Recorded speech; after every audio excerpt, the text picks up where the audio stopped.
নমস্কার বন্ধুরা, কেমন আছেন সবাই? সানি সৌরর একটি নতুন ভিডিওতে আপনাদেরকে অনেক অনেক স্বাগত জানাই। আপনারা সকলেই জানতেন যে গত 14ই আষাঢ় 29 জুন সোমবার দিন মহাপ্রভুর মহা স্নান যাত্রা হয়েছিল। তো প্রতি বছরের ন্যায় এই বছরও আমাদের বাড়িতে মহাপ্রভুর স্নান যাত্রা হয়েছিল। যতটুকু মহাপ্রভু ক্ষমতা দিয়েছেন বা সামর্থ্য দিয়েছেন ততটুকু দিয়ে আমি চেষ্টা করেছিলাম, প্রতি বছর যেমন করে করি তেমন ভাবেই চেষ্টা করেছিলাম। আর প্রতি বছর ভিডিওটা একটু তাড়াতাড়ি আসে ঠিকই কথা, কিন্তু এই বছর একটু দেরিতে হলো, মানে আপনাদের মাঝখানে পৌঁছাতে পারলো। আসলে সত্যি কথা বলতে গেলে এখন এমন একটা সিচুয়েশনের মধ্যে রয়েছে যে আপনাদের মাঝখানে ভিডিওটা এডিট করে তাড়াতাড়ি করে আপনাদের মাঝখানে পৌঁছে দেবো সেটাও হয়ে ওঠে না, আর টাইম টু টাইম যে কোনো রকম আপডেট দেবো সেটাও হয়ে ওঠে না। তো যাই হোক, আপনারা আমার সাথে যারা ইনস্টাগ্রামে বা ফেসবুকে লাগোয়া রয়েছেন, আমার সাথে অ্যাটাচ রয়েছেন, তারা হয়তো টাইম টু টাইম আপডেট পেয়ে থাকেন, কিন্তু যারা আমার ইউটিউব পরিবারেই রয়েছেন, আমার ফেসবুক পরিবার বা ইনস্টাগ্রাম পরিবারে এখন অবধি জয়েন করেননি, তাদের ক্ষেত্রে একটু সমস্যা হয়। মানে আমি ভিডিওটা তেমন ভাবে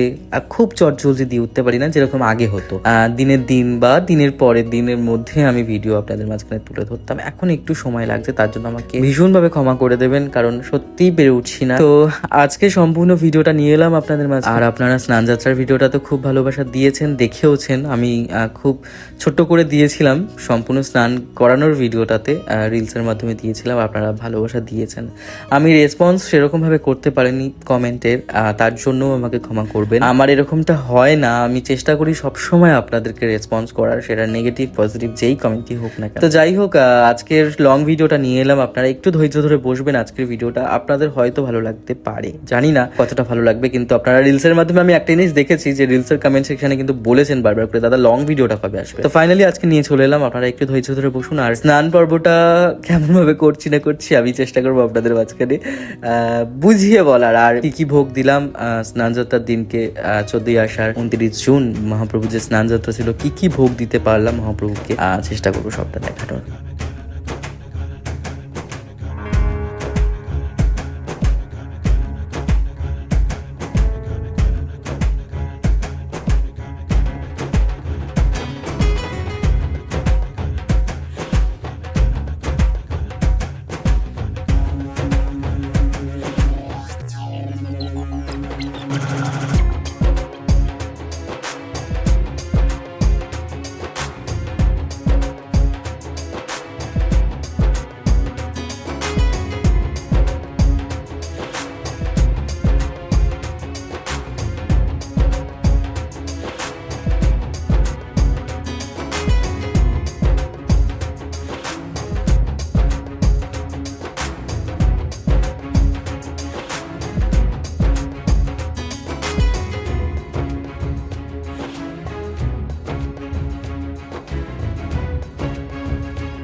বন্ধুরা, আমার জোগাড় জাটি সবটা শেষ করে এখন আমি মহাপ্রভুর আরতিটা করে দিচ্ছি। তো আমরা স্নান যাত্রার আগের দিন থেকে কিন্তু যেমন ভাবে পারি তেমন ভাবে জোগাড়টা করে রাখি। যেমন আপনারা দেখলেন যে ফুল কুচু কুচু করে নেওয়া, আমি বাজার থেকে গোটা গোলাপি কিনে নিয়ে এসেছিলাম, সেই গোলাপগুলোকে পাপড়ি ছাড়িয়ে রেডি করে রাখা। তারপরে হচ্ছে ভগবানকে সম্পূর্ণভাবে প্রস্তুত করে ধুতি ধুতি পরিয়ে স্নান বেদিতে বসিয়ে রাখার জন্য। আমাকে অনেকেই জিজ্ঞাসা করেছেন, আমাকে ফেসবুকেও জিজ্ঞাসা করেছিলেন, আবার ইউটিউবে ইউটিউবেও জিজ্ঞাসা করেছিলেন যে আপনারা যে স্নান বেদিতে ভগবানকে স্নানটা করান সেই স্নান বেদিটা কোথা থেকে কিনেছেন। আমি কিন্তু আগে সত্যি কথা বলতে আমি কিন্তু আগে এই স্নান বেদিটায় স্নান করাতাম না, মানে আমার ছিলই না এইটা।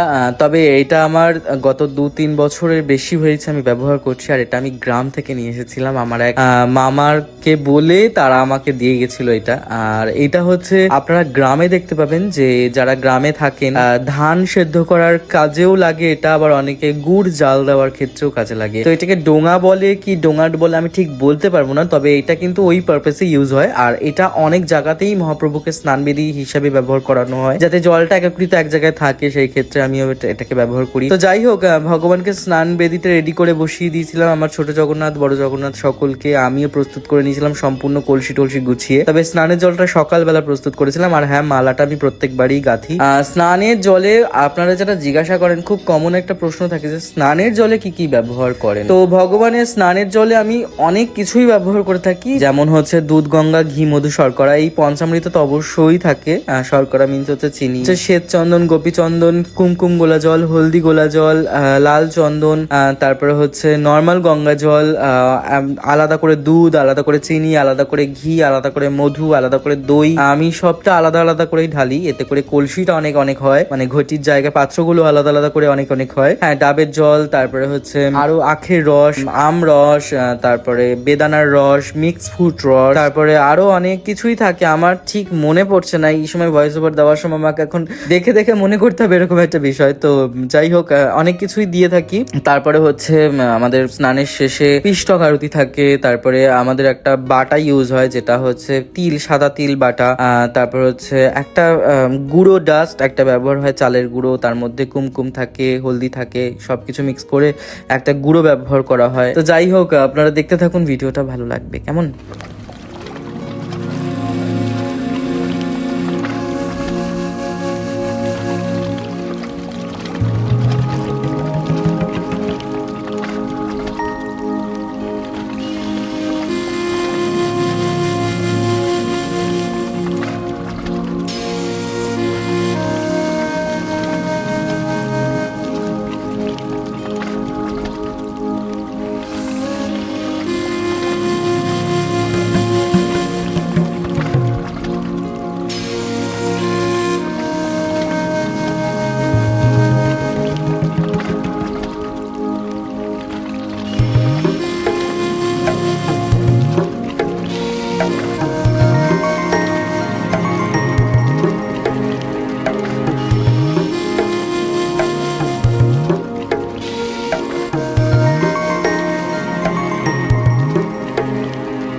বন্ধুরা, আপনারা একটা জিনিস কি খেয়াল করে দেখলে, আমাদের বলরাম খুব ফুরফুরে মেজাজি ছিল, কিন্তু হঠাৎ করেই ওনার মূর্তির পরিবর্তন ঘটলো। কেমন করে? আসলে কিন্তু তেমনটা নয়। অ্যাকচুয়ালি স্নানটা আমাদের হয়েছে এবছর প্রচুর সকাল সকাল। ওনাদেরকে তিল বাটাটা মাখানোর পর ওনার যে মাথার পট্টিটা পরানো ছিল না, সেটাতে ভিজে তো এমনি ওয়েট হয়ে গেছিল, তার উপরে তিল বাটাটা আমার হাতের ছোঁয়াতে তিল মানে মাখানোর সময় ওই পট্টিটা, মাথার পট্টিটা তখন ওনার চোখের সামনে চলে আসে। আর ওনার চোখে মুখের আকৃতির সাথে পড়তিটা এমন ভাবে হয়েছে যেন মনে হচ্ছে অ্যাংরি বার্ড। তো যাই হোক, ভীষণ অ্যাংরি লাগছিল, আমার খুব হাসি পাচ্ছিল, আমার ভয়ও করছিল যে কি হলো, যে আমাদের যোগ্য দাদা তো ঠিক আছে কিন্তু আমাদের বলভদ্রর কি হলো, বলভদ্রর কি রাগ হলো কোনো কারণে, বিষয়টা ভেবে পাচ্ছিলাম না। তো যাই হোক, বিষয়টাকে আমার খুব ভালো লেগেছে, মানে ওনার মুখের আকৃতিটা খুব মিষ্টি, ভীষণ মন ভোলানো, মানে আমি পক্কি টাইপের। তো যাই হোক, আমার খুব খুব ভালো লাগছিল এই বছরের স্নানটা, আমি খুব স্যাটিসফ্যাকশন পেয়েছিলাম করিয়ে। প্রত্যেক বছর একটা না খুব তাড়াহুড়ো থাকে আর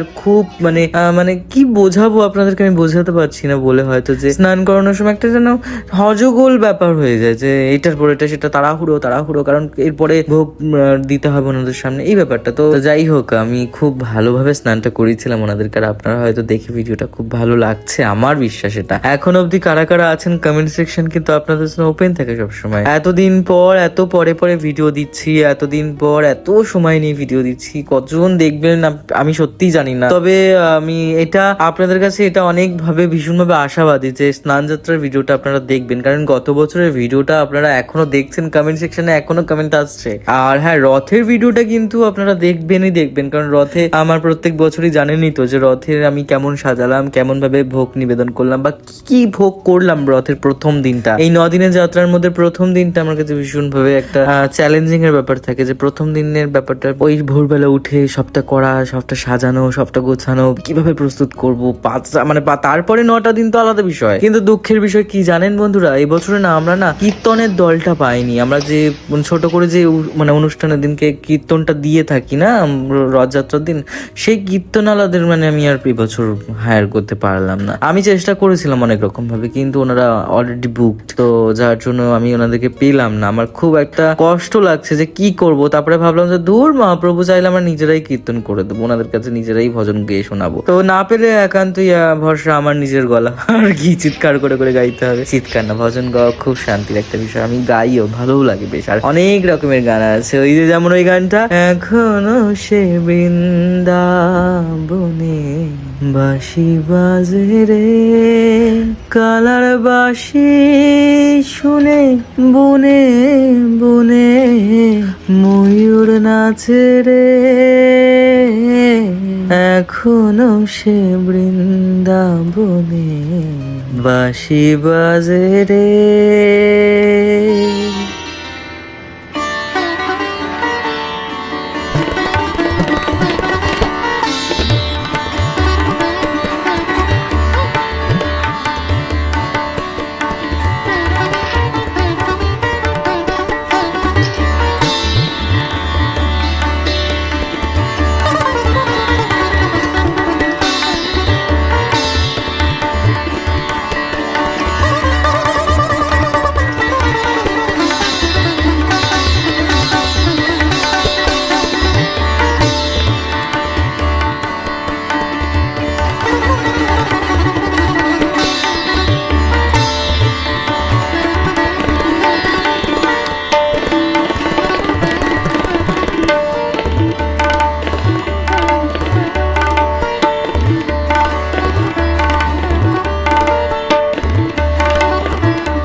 আমরা গত বছরের ন্যায় এই বছরও আমরা জগন্নাথ মহাপ্রভুকে শুকনো ভোগই দিয়েছিলাম। যেহেতু চালের কিছু দেওয়া হয়নি, সেক্ষেত্রে আমরা পায়েসটাও করেছিলাম সাবুদানার। ভোগের মধ্যে করেছিলাম 10 রকম ভাজা, লুচি, সুজি, আলুর দম, নাড়ু আর সাবুর পায়েস। কিন্তু আরো আনুষঙ্গিক অনেক ভোগ ছিল, যে ভোগগুলো আমরা কিছু কিছু করেছিলাম, আবার কিছু কিছু কিনেও নিয়ে আসা হয়েছিল মিষ্টি দোকান থেকে। যেমন হচ্ছে ড্রাই ফ্রুটস, তার সাথে অনেক রকমের মিষ্টান্ন ছিল, তার সাথে ছিল কিছু স্ন্যাক্স, আরো ছিল অনেক রকমের ব্যঞ্জন। তবে চেষ্টা করেছিলাম নিজের হাতে কিছুটা করে দেওয়ার। আসলে ওই যে বললাম, যতটুকু সময়ের মধ্যে পেরেছি করেছি। আর একটা জিনিস আমি বিশ্বাস করি, যেটা মহাপ্রভু না চাইলে অসম্ভব। আমরা যতই চেষ্টা করি না কেন, ওনার পূজা, ওনার ভোগ উনি যদি না চান, সেটা অসম্ভব আমাদের পক্ষে সেটাকে প্রস্তুত করা। তাও চেষ্টা করেছিলাম যতটুকু করার, অবশ্যই করতে পেরেছি ভগবানের আশীর্বাদে, মহাপ্রভুর আশীর্বাদে আর আপনাদের সকলের ভালোবাসাতে। আর হ্যাঁ, আরো একটা জিনিস ছিল যেটা আমরা প্রত্যেক বছর করি, সেটা হলো মহাপ্রভুর জন্য শিরনি মাখি। আসলে সেই দিনটা পূর্ণিমা থাকে, তো পূর্ণিমা উপলক্ষে মহাপ্রভুকে আমরা একটু ওই দিনকে শিরনি মেখে দিই। আর একটা কথা, আমি একটা কমেন্ট পেলাম, আমার ব্যক্তিগতভাবে খুব খারাপ লাগলো কমেন্টে শুনে, যে দাদা প্লিজ আপনি শিরনি নামটাকে মেনশন করবেন না, কারণ শিরনি প্রসাদটা কিন্তু আমরা আমাদের ভাষায় বা আমরা সনাতনীরা শিরনি প্রসাদ বলি না, আমরা বলি হচ্ছে গোলা না হলে মখির। ব্যাপারটা হলো এটাই যে মখির বা গোলা নামটা আমি অসম্ভব আমার পক্ষে এই বিষয়টা জানা। কারণ আমি একটাই তাকে কথা বললাম যে আপনি কি সত্যি সনাতন ধর্মীয় মানুষ, আর আপনি সত্যপীরের সত্য কথা, ব্রত কথা কি কখনো পাঠ করেছেন? যদি করে থাকেন তাহলে কিন্তু আপনি সেখানেই পেয়ে যাবেন যে শিরনিটা, যেটাকে আপনি আমাকে সরাসরি কমেন্ট সেকশনে বলছেন যে শিরনি কথাটাকে উল্লেখ করে আমি মহাপ্রভুর প্রসাদটাকে অপমান করছি, সেটা কিন্তু আপনিই অপমান করে ফেললেন। আসলে সত্যনারায়ণের ব্রত কথার যে বই, সেই বইটার মধ্যে কিন্তু শিরনির উল্লেখটা রয়েছে। সোনার শিরনিতে তিনি প্রসন্ন নন, তিনি আটার শিরনিতেই প্রসন্ন। আমি জানি না আপনাদের কি মত কি না মত, আমি ঠিক বলছি কি না বলছি আমি জানি না, কতটাও একমত হতে পারবেন আমার সাথে, কিন্তু আমি আমার এক্সপিরিয়েন্স থেকে বলছি। তো যাই হোক, বিষয়টা আমি সেইভাবেই ভেবেছি যে উনি হয়তো যেই জায়গায় রয়েছেন, যেই জেলায় রয়েছেন, যেই ডিস্ট্রিক্টে রয়েছেন, যেই লোকেশন উনি থাকেন, সেখানটায় হয়তো ওই শিরনি প্রসাদকে হয়তো ওনারা গোলা, মখির এই নামেই হয়তো পরিচিত দিয়ে থাকেন। এই মুহূর্তে যিনি কমেন্ট করেছিলেন, তিনি যদি থেকে থাকেন এখানে, তাহলে অবশ্যই কিন্তু এখানেও একটা রিপ্লাই করবেন। আর যাই হোক, ভিডিওটা আমার শেষ পর্যায়ে আমি এসে পড়েছি। আপনাদের ভিডিওটা কেমন লাগলো আমি জানি না, সত্যি আমি জানি না, কারণ বহু গ্যাপ হয়ে যাচ্ছে আমার ভিডিও দিতে। আপনারা কত মানুষ দেখলেন, শুরু থেকে শেষ পর্যন্ত কত মানুষ দেখলেন আমার জানা নেই, তবে কমেন্টটা আপনাদের পাওয়ার জন্য আমি অপেক্ষা করব। আর যেতে যেতে একটা রিকোয়েস্ট আমি আপনাদেরকে করে যাচ্ছি, যে রথের কিন্তু ভিডিও মিস করবেন না। রথের ভিডিও তো আপনারা জানেনই যে কত রকম কি কি হতে পারে বা কি কি করি না করি, তো সবটাই আপনাদের কাছে তুলে ধরি। আর হ্যাঁ, সাদর আমন্ত্রণ রইল আপনাদেরকে আগাম পূর্ণ রথযাত্রায় আমার বাড়িতে নিমন্ত্রিত হিসেবে আপনারা অবশ্যই আসবেন, মহাপ্রভুর দর্শন করবেন, ভোগ সেবা করবেন। আমার তাতে আমি খুব খুশি হব, পরম ধন্য হব। আর আপনারা সকলে আসবেন, আমন্ত্রণ তো অবশ্যই রইল। আর ভিডিও কিন্তু আসবে, আপনারা দেখতে ভুলবেন না। আর রইল অনেকটা ভালোবাসা রইল। আপনারা সুস্থ থাকবেন, ভালো থাকবেন। আপনাদের সাথে খুব তাড়াতাড়ি আবার দেখা হচ্ছে, কেমন?